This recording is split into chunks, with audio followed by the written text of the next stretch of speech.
All right, we are back. We are covering last week's performance against the Patriots, next week's performance, this Sunday's performance, more specifically against the Packers. And as always, we're getting right into it. Yeah, Tom, chomping at the bit. I love the energy. Let's get into it. You want me to start? Yeah, that was the idea. Yeah. Okay, yeah, that makes sense. Terrible game, Patriots. We want to forget this one. Couple takeaways. Caleb looks like he's regressing. I'm just getting right into it here. Caleb is inaccurate right now. Our offense is in shambles. I don't know where to go with this team right now. Caleb Williams, 120 yards, 63.2 passer rating. Last 3 games, under 70 passer rating. These last 3 games have just been awful to watch. Hard football to watch. Probably worst offense in the league, I would say, close to the Jets. Our receivers can't get open. What? Much worse. You think we're much worse than the Jets? Yeah, I mean, if you look at the second half of that Jets game that they played, not sure who it was, two games ago, they were starting to click a little bit. Obviously, they really faltered in Arizona, but the Bears are on a whole nother level right now. Yeah, I agree. Not to say that, but shockingly bad. Yeah, our receivers weren't getting open. Like I said, Caleb inaccurate, holding on to the ball too long. Drake May outplayed us, which is hard. It's just hard pill to swallow right now. Coming into a Packers game, what do you guys have anything else? Yeah. There's still a lot left on the bone there. Yeah, you go, Wargo, or you want me to hop in? No, you can go ahead. I mean, I don't think we're going to cover the same thing. Yeah, so I had the pleasure of watching this game with my grandfather, again, as I do occasionally with these Bears games. And he's always coming back to the ownership of the team, right? And I'm always like, look, we got the pieces in place now. We've got Caleb Williams. We got some great wide receivers. We got DeAndre Swift. We got a great defense. I think, hopes are high, right? They're going to turn a corner and start playing well. Coming off the previous 2 games, heading into this game against New England, yes, there was cause for concern, but I still was believing that they had a chance to win this game. I said last week that I was still a firm believer in the Bears. But my grandfather really hammering this idea of the systemic issues for this organization stemming from the ownership from the top are really starting to resonate with me at this point. I think it's with all fans, Jesse, but yeah. But I mean, you can also point to other things like the offensive coordinator who is no longer with the team. You can point to the offensive line, which hasn't been playing well. You can point to the defense that hasn't been playing as well as they did at the beginning of the year over the last 2 games, more in particular. They played the Commanders pretty well up until that last play of the game. But competency in the head coaching chair. These billionaire owners, specifically the ones that feel the need to be involved in making decisions for these organizations, are killing their teams. Look at all of the really good. They're killing us because of this. Look at all of the really good teams.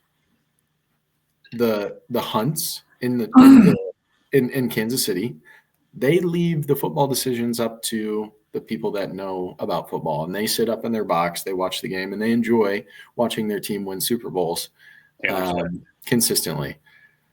Baltimore, I don't even know who their owner is, right? Packers. They have everybody ownership, right? Owned by the fans. Perfect example. The Lions now. Don't know. Well, the Lions is kind of an exception because there's been no change in organizationally from the tip top, with them. Sure, sure. that's why part of what makes the Lions so like the run that they're on right now really incredible is because it gives you as a Bears fan, and I say you, I mean the collective you, as in us. Grammar lesson for y'all. But it gives you a glimmer of hope that it's like, if you can just get that guy who Dan Campbell. Exactly. You get that guy who just the Bears will never ever get someone like that. And yeah, and it certainly doesn't feel like it, right? It just doesn't. Yeah. And so, I think that's going to have to be addressed before the Bears are really going to be able to build something of substance, at least in terms of what the product is that they're putting out on the football field. Because, after that 3-game stretch where they were winning games, the Rams, the Panthers, the Jaguars, going into the bye week, there was a lot of hope for me, for other Bears fans, that this season was going to be different and that, things were going to continue to build. We had momentum, and it all stalled and has, flipped on its head because of that Hail Mary pass in the Commanders game. If you can point back to if the Bears point back to one play this season that was the most consequential for them, they're going to look back at that play and be kicking themselves. And granted, they didn't play great in that game up to that point. They had a great fourth quarter offensively. Defensively, they did great keeping the Commanders out of the end zone until that last play. But I think getting rid of Waldron, trying to focus on things that are constructive that they have done this past week, getting rid of Waldron was probably the right move. But they probably should have taken it a step further and gotten rid of Eberflus as well. Yeah. He's on his third offensive coordinator now, I think. Why has he been given such a long leash? I mean, I think it does go back to ownership, right? But it's incredible. Like, it is. I think it's a combination of that, and then also just the way it kind of shook out with the transition from Pace to Poles as GM, and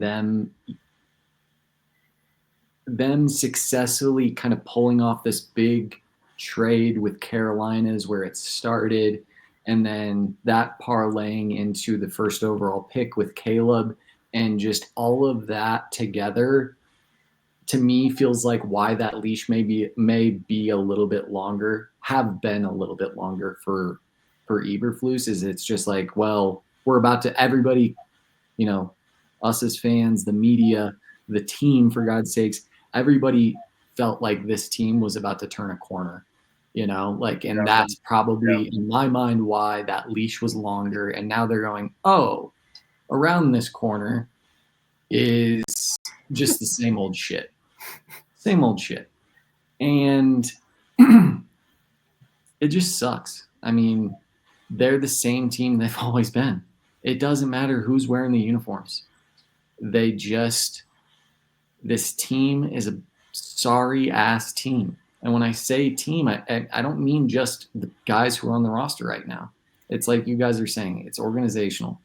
And what are we supposed to do as a fan when the organization is failing? We get in a shitty, pissy mood. Yeah. And we stay that way until they show any glimmer of hope again. And then we go completely delusional and pretend that we're, something that we're not for 5 minutes. And then when they do it again, we get in another shitty, pissy mood. Might get lucky. We could get lucky. This is the most talented team that I've supposedly talented team that we've seen in a long time. Right? Yeah, we still suck. I know, but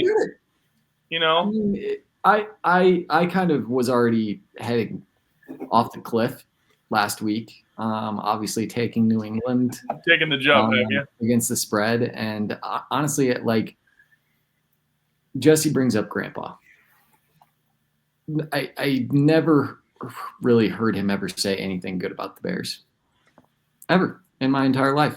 It's always been this team's a joke. You'll see. I'll be right. You'll see, like exactly what Jesse's saying. It's been our entire lives. And you know what? It's wearing me down to just become him. And I'm done with the optimism. I will be happy and satisfied when they're good. And I'm just sick of this shit. I'm sick of it. I'm glad Waldron's gone. There's one silver lining from this whole situation, which it'll inevitably go up in flames like everything else. I watched the full 12-minute press conference from Thomas Brown.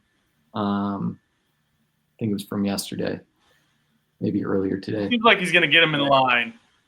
I really liked his demeanor during that press conference.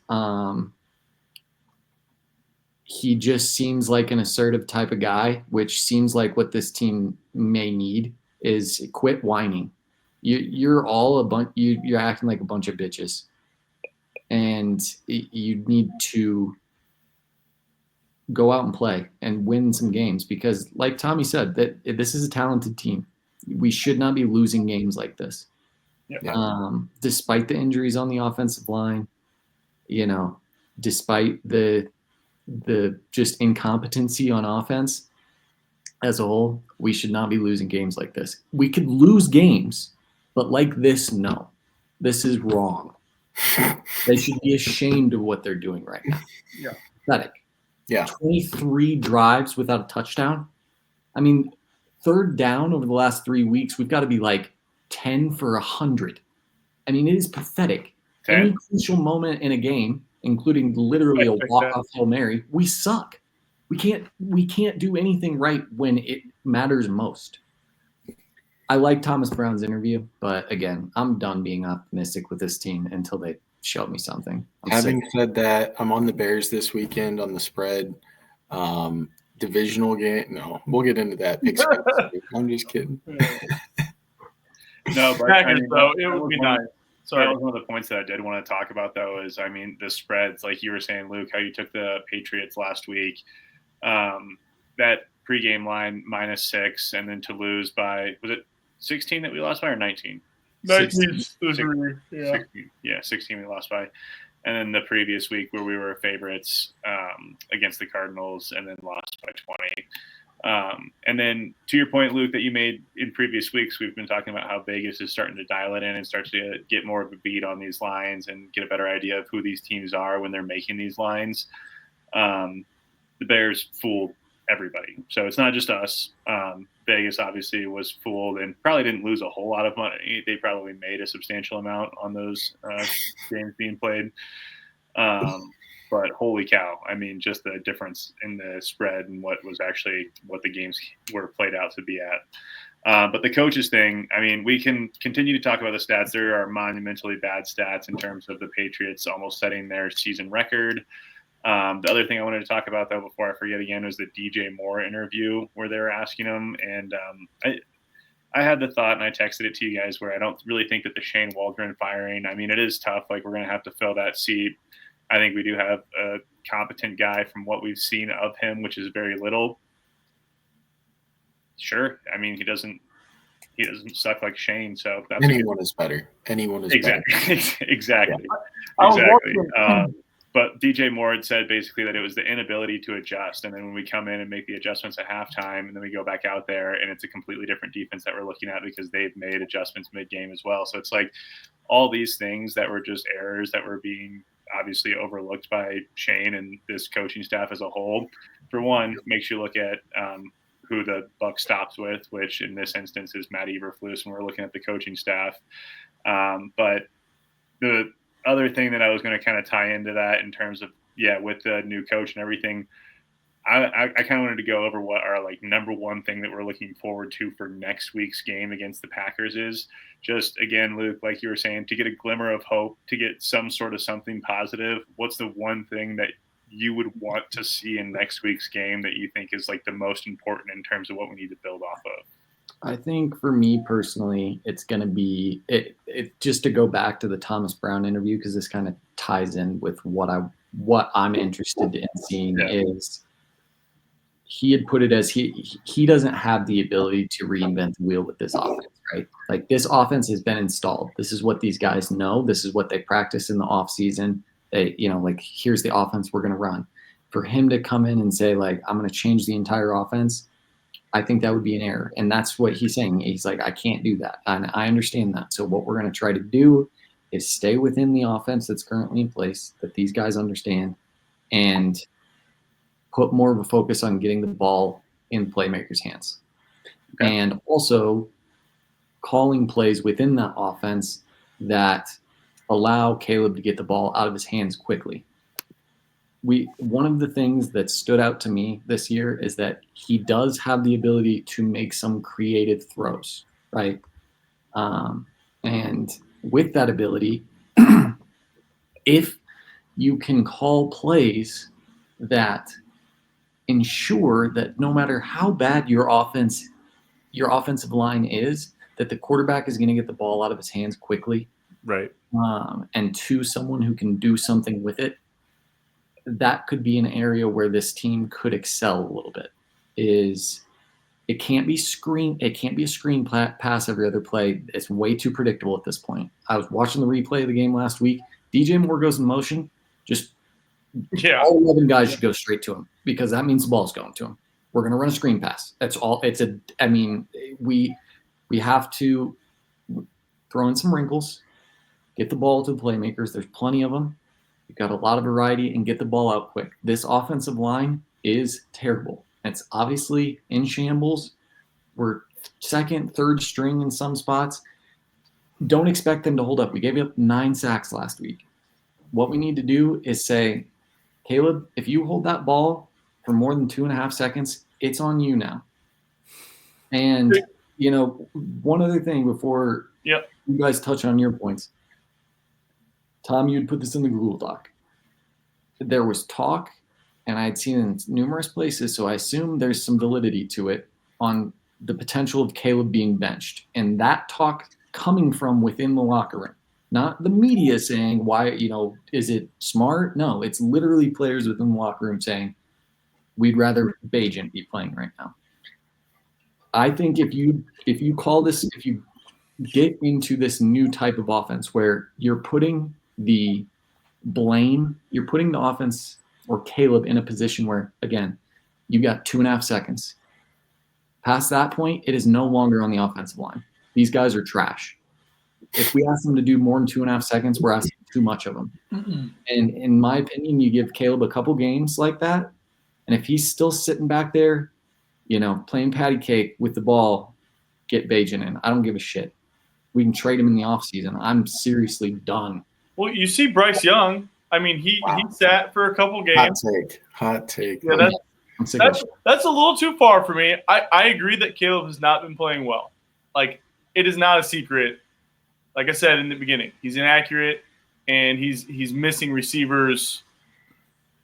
But I was gonna say, just kind of off what you were saying here, Caleb in college and what we've seen kind of in spurts this year is he can make plays down the field. He has a big arm, and I don't think that Shane Waldron was being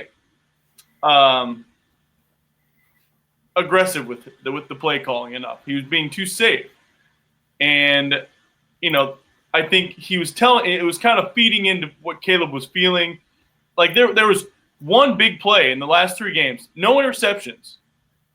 Great mistake-free football, but that's telling me that he's not throwing it down the field. He's not taking risks, and I think that has kind of something to do. I would like to see that this week. A little more risk taking, a little more. I know that involves probably holding on to the ball a little more, but like if you sprinkle those in within getting them out and scheming people open, I would like to just throw an interception. I completely agree with you, Tom. And in all honesty, it doesn't take that long. You can look at that play from the end of the Steelers game last week with Russell Wilson. He had the ball for a split second and just chucked that thing up in the air and just said, Mike Williams, go get exactly. it. Like you can, if you recognize a guy is one-on-one, trust your guy.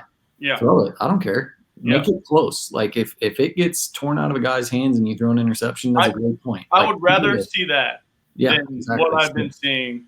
And 3-yard loss on a screen. The fact that they're lining up against our receiving core and man and just going one-on-one coverage is kind of unbelievable. To your point, Luke, you got to just throw that ball, let your receiver win. Fuck it. Yeah. And I hopefully that was him just kind of feeling Shane Waldron and like just, they weren't on the same page and Shane was selling the one thing and he's trying to do another thing. He's trying to be safe, and I hope that's what it is. And maybe this change will unleash Caleb a little. He won't maybe be more confident, something. But yeah, I kind of agree. Like, we don't want him to get hurt. I still believe in Caleb Williams. I don't want him to get hurt if he's not going to be. Maybe he does need to watch someone like Bagent come in. I don't know. Jesse, what do you think? I mean, I don't think they were necessarily being too safe. To Tom's point, he's got. I was just looking at this in PFF. His average depth of target is 8.6 yards. I'm saying in the last 3 games. In the last 3 games, he had maybe 1 downfield completion. Yeah. That's crazy. I mean, do you guys remember the play from the last game where it was a wide receiver screen to DJ Moore and Keenan Allen? Did not block. He saw the one guy on the inside come shoot up the field, and so he's turned around looking at that guy. DJ Moore had him beat, and while Keenan Allen's looking back, he neglects his block, and that guy comes around the outside and tackles DJ Moore for like a 4-yard loss. If he made that block, probably would have been a first down, 15, 20-yard gain. Like, there are other breakdowns in the offense that are taking place. I mean, we know that at the offensive line, but, with these wide receivers as well. So, yes, getting the ball out quickly, yes, is important. But there's some other areas that need to be addressed as well. So, I mean, for me, I guess what I am hoping to see is simply some improvement, because the last 3 games, I think we can all agree have been pretty dreadful. In particular, more specific in this game that we're playing. Yeah. It's a home game, obviously, against Packers. Any Bears fan will tell you, this is one of the most important games of the year to this point, the most important game of the year to this point. First divisional game, and against our divisional rival, and it's at home. So, Caleb, this is his first time as a Chicago Bear playing against the Packers. And, some of these other guys on the team, it's their first time as well. And hopefully they're kind of hammering that point home that, when the Packers come to town, this is the time to play our best football. And,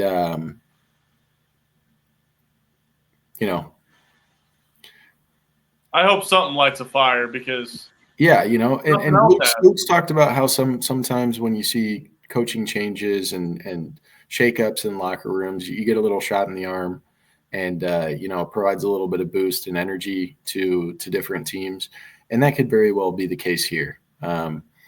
With what Thomas Brown had spoken to about keeping most of the offense, kind of in place and making sure that everybody's still comfortable with the plays that are being called. It's not going to look that different, but it's not going to take much for them to look a lot better either, especially coming off that last game. So, yeah. I mean, I don't know. I'm feeling optimistic, guys. I don't know. This game, I feel something. I feel like we could. I feel like we're going to move the ball a little better. I think so too. It's got to be better, right? We'll go. Any closing notes for us? What are you looking forward to? My thing is, I want to see a tangible improvement in Caleb Williams' decision making. I think there's a lot of validity to the point that coaches have him a little bit gun shy there, holding on to the ball, not going with the open man in search of deeper, more substantial plays downfield. Where when we saw him being effective, we saw taking that check down pass, getting momentum on offense. And I think momentum is a lot of the thing that led to the Patriots absolutely killing us, is like they just were blowing up our offensive line time after time. He was asking our offensive line to block for 6-7 seconds. So if we don't get him this time, he's going to be that much more tired next time. And I'm going to be able to pad my individual stats here. So they were just feasting, and you saw it on the field, obviously. So yeah, I mean, I want to see, again, tangible improvement from Caleb Williams, just to know personally that he's not broken as an individual, because he has every right to be after getting his head smashed in every single play for the last 3 weeks. 2 weeks. I'll leave us on a stat here. I said this before this started, but when Caleb holds the ball for 5 seconds, 36 times he's dropped back. He's held it for 5 seconds. He's been pressured 33 times when he holds it for 5 seconds. He's been sacked 15 times. All those are worse than the NFL. So we got to get it out of his hands. I know I kind of am going back. Like I want him to throw down the field, but I also want him to get it out and get that rhythm like you're talking about. But I want to see the linemen start moving downfield, run blocking, not having to pass block for 6 seconds at a time. Like I want to see that too, Tom. Yeah, everything. A lot of what the elite quarterbacks in this league do are avoid taking negative plays. Yeah. And Caleb's not doing that right now. So the sacks are killing drives. Go watch how Joe Burrow navigated a pocket against Baltimore last Thursday. Same with Brock Purdy right now. Brock Purdy's looking really good. That's the film that Caleb should be watching because how he was stepping up in the pocket. And just shimmying kind of just a little bit, just making just enough room to be able to make a throw. Caleb needs to learn how to do that without completely turning his head and looking and not keeping his eyes downfield. Yeah, I think Thomas Brown needs to bring up other teams' offensive footage and not watch our own. They don't really need to be watching what we've done thus far. There's nothing to be taken away from it. So, all right, let's get to picks. Yep. Bear down. Thanks for watching. Green Bay sucks. Drop your comments. What are you looking forward to most next week? Comment below. Let us know. We're on X. Let's see how many Green Bay sucks comments we can get. Yeah.